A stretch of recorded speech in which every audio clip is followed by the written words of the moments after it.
Welcome to American Dream Machines. Everybody wants a piece of the American dream. American Dream Machines is rock and roll and beautiful cars. It was Hendrix, Born to be Wild, and Heavy Metal Thunder. These were the designs of Harley Earl, a masterpiece grille. These are the cars that people dreamed about in the 50s, and they still dream about them today. True works of art on four wheels. Welcome to Car Heaven. The quality of our cars every year gets better and better, and this 4,000 square foot studio tells no lies. American Dream Machines was inspired by the fire-breathing big block designs of Duntop and Bill Mitchell.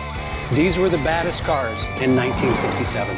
It's not all about the numbers. If we can get 500, 600, 700 horsepower in one of these street beasts, it's a whole lot of fun.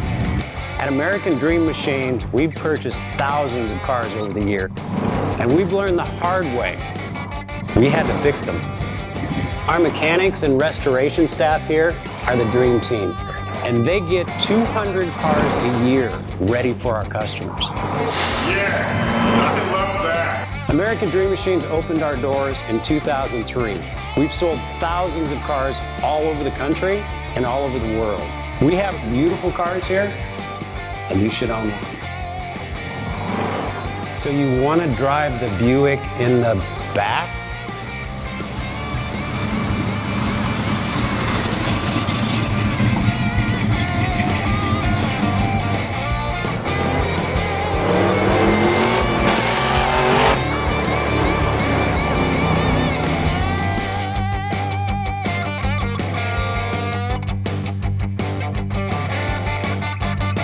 Just living the dream.